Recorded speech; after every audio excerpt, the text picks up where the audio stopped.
Okay, so third up, not that I think I did any talking on the Outcast video. Third up we have the FTX DR8. I've had it down here before. Absolutely rockets around this place.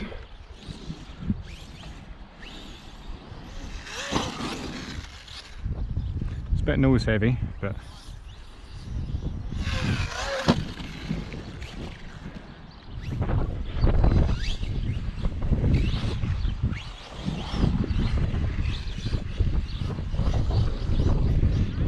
it's a lot more agile than the other two that I've had out.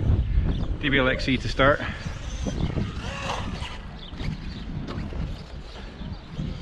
Maiden run of that one, and then we had the Outcast DR8 out as well.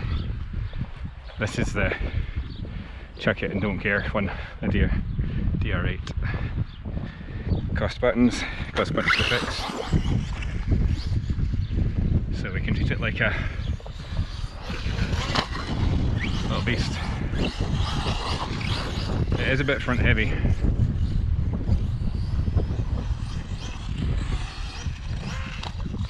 So you have to give it a bit in the air, otherwise it'll do that. And I need to get the hex extenders from Leewood. Definite upgrade required to widen the stance.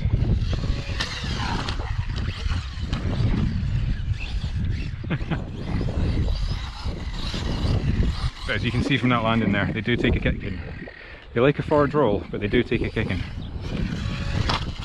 Just need to remember to nail the throttle once you're airborne, or the front wheel dip. I guess it depends on the jump as well, but no, mainly just means that you have to keep that throttle nailed.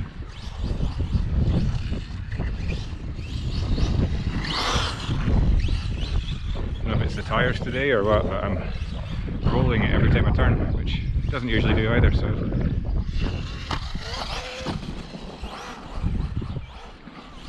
definite track widening required. So that's, I think everybody who gets one says the same thing, that they weren't expecting much, they bought it for the sake of it, bit of hype, and then you get it and you're like, actually no, this thing's awesome.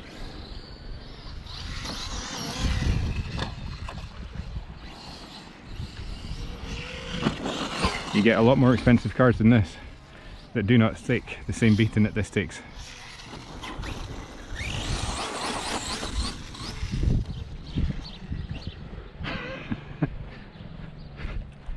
Stacked it over a hill. Walk of shame. It's probably on its roof. On its roof? No, not on its roof. Sorry little car, I misjudged you. Right, let's see if we can get some airtime. Nice. So you can jump it flat. You can jump it flat. It's just that you have to either have the right angle on a ramp, like that, or you need to give it a bit of throttle after taking off. And you definitely don't hit the brake,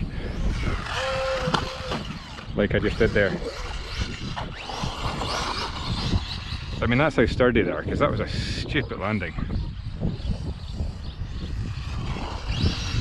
It just shakes it off. This is on 4S. This car is on 4S. This thing is rapid. I actually don't want to run this on 6S because it just obviously doesn't bloody need it. Because it's an absolute machine. Running 4S.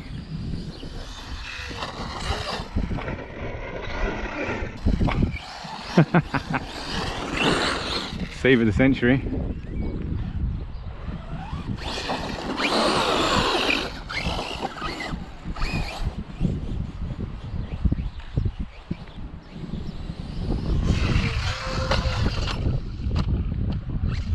That didn't sound good. To be honest, it could just have been one of the drive shafts having a bit of a knock against the drive cup, but it did sound a bit more like metal.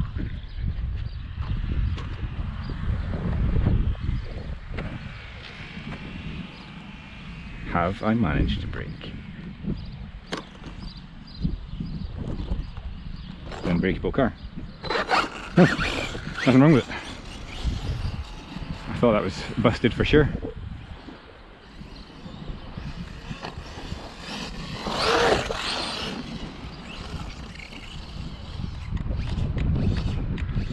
It doesn't self-right. I've tried to do that many a time. It's not going to work. It's got like a roll cage at the back where you're meant to fit the spare tyre. And it might roll if you did that. Hat off again. Definitely something sounding a bit metally in there, but for now it's not complaining like one of the diffs is gone. It's not complaining like one of the drive shafts is gone. It's just saying, stop fucking flipping me, Dad. Just called it Dad. It's not my son.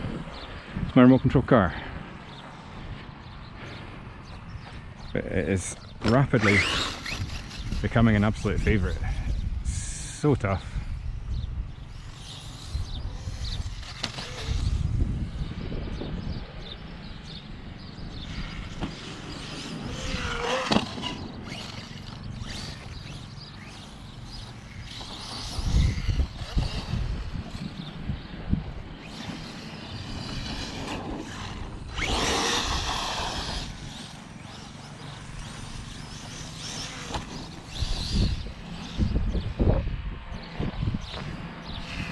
Speed of this thing. It's 4S. It's absolutely nuts. It should not be anything like this fast.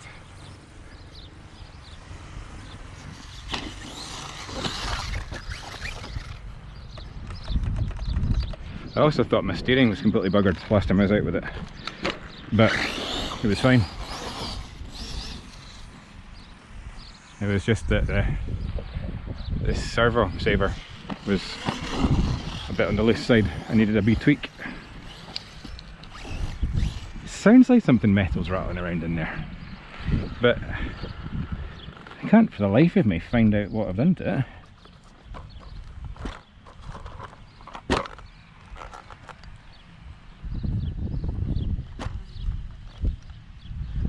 Everything still appears to be, I don't know. That's what's happened. Okay, so the rear brace, centre brace, has popped. Now, I don't think it's fully come out.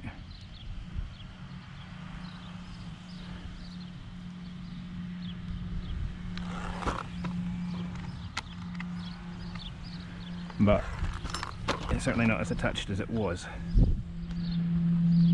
So, noted. That's what the metal noise is. I just need to attempt not to nose plant.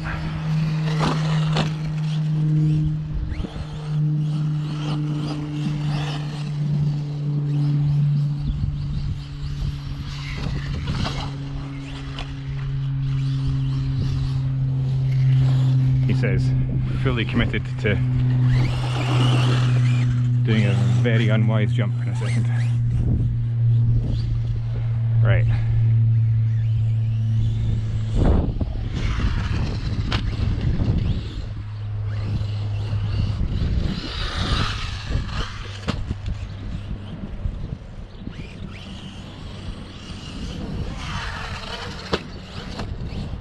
It's an absolute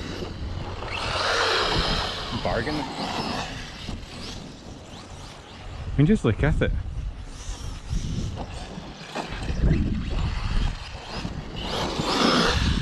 It's like a fucking Jack Russell Ninja. It just goes and goes and goes. Not the biggest car in the world, not the fastest car in the world, but oh my god.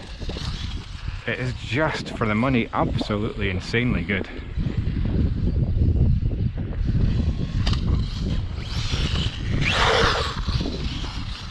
Once you get used to how to drive it, not that I'm saying that I can, but just in terms of knowing that you have to do something with the throttle after you take off, or you're going to nose plant, then it becomes a very, very, very handy thing. Admittedly, I think with the rear tyre on, that weight balance would be corrected and it would be alright. So I'm probably doing it a disservice here saying that it's not very well balanced, because I've not got the intended ballast at the back of this thing.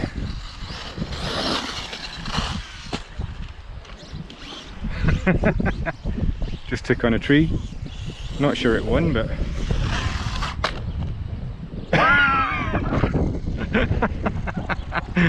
holy shit. Right, we're starting to lose a few screws out of this.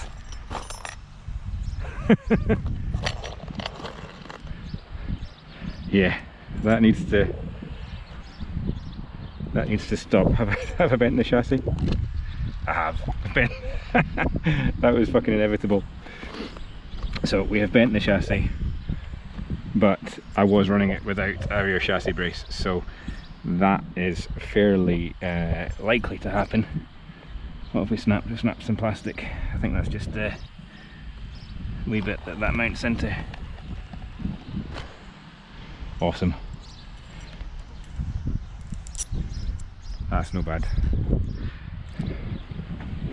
So it is possible to break them, but that landing would have broken anything. Absolutely anything.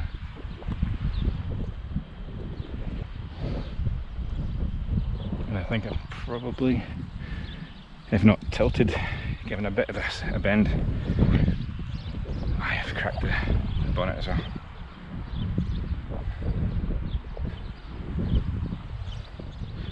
It'll still drive back to the car.